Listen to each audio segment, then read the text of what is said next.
Hello again. My name's Gabe Zalma. Read a rather interesting little email that one of my viewers sent me. I want to thank them for having done so. I'll attach the link. You're not going to have to look for it. It's on the Conservative Tribune in defense of Western civilization. Breaking. The state of Alabama just officially sent this document to Barack Obama. An historic move. The thing that's interesting, before I go into what they've sent to Barack Hussein Obama, if you've viewed me for a period of time, you know I've come out and said more than once, one of the critical factors that we have in this country is not establishing term limits on these congressional federal representatives, members of Congress. And the reason that is they become dead wood. You've heard me say that countless times. They build their own little cliques. And you end up with people like the lean-brained Senator Johnny McCain from Arizona, the songbird of the Hanoi Hilton. He says that he's a Republican, but quite often he caucuses with Democrats. One in particular, that both he and this particular senator out of Michigan, Carl Levin, the two of them supposedly put together the National Defense Authorization Act. If you've watched my previous videos, you know what I'm making reference to. If you don't, please Google the National Defense Authorization Act. In either case, what this starts off to say is the momentum is building for a historic convention of the states to stop President Barack Obama from causing more fiscal and political harm to the United States.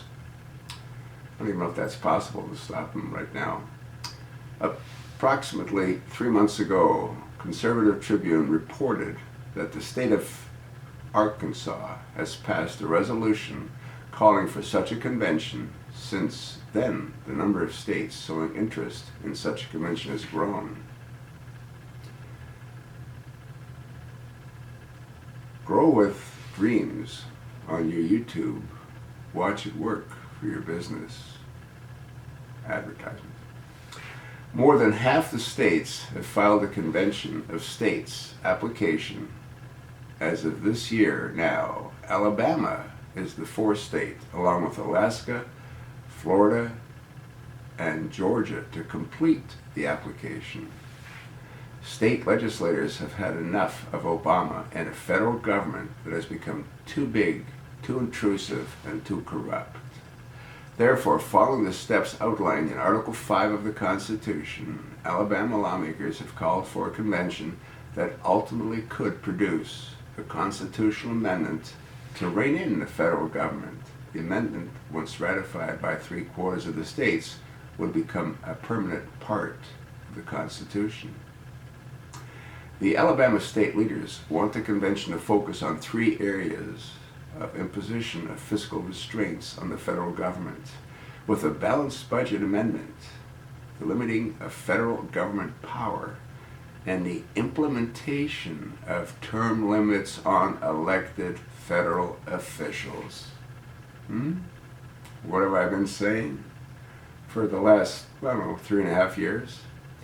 Members of the Alabama House and Senate, who supported the Convention of the States, believe the federal government has not only created an enormous national debt that continues to hobble the American economy, but has also invaded the legislation roles of the states through the manipulation power of federal mandates. Alabama Secretary of State John Merrill wanted to make sure President Obama got the message. Not only did he send the application to the Speaker of the U.S. Senate and the Speaker and Secretary of the U.S. House of Representatives, but also directly to President Obama. I'm going to attach the link. There's interesting little tidbits you can still glean from it. There's no doubt in my mind that this is what has to happen. You've got a president that shouldn't be a president. You've got a president that rules by executive order. You have a president that is completely and totally clueless as to what needs to be done. He's only following his little agenda, which is to destroy the American way of life.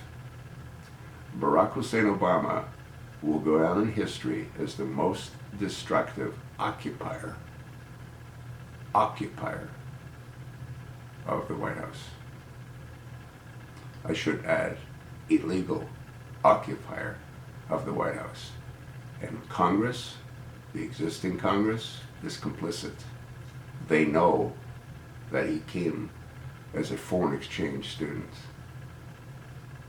They know that he was allowed to enter university under affirmative action, no different than Michael.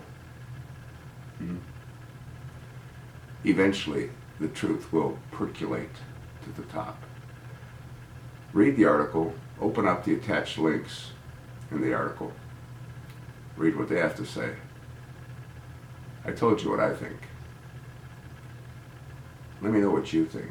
In the meantime, I'm sure a lot of these members of Congress are shaking in their boots. People like Elijah Cummings, who have sucked off the trough for over 33 years. People like lame brain Johnny McCain. I think he's been here 28 years. Carl Levin, over 30 years. Chucky Schumer. The list goes on and on and on. They need to join the real world. A couple of other things they should have put into this Convention of the States, and that's limiting the pensions for these members of Congress, bringing them into the real world, making them have the same kind of medical insurance that they're forcing onto the population of America. That's sort of what I think. Again, read the article. I've given you the highlights. Let me know what you think.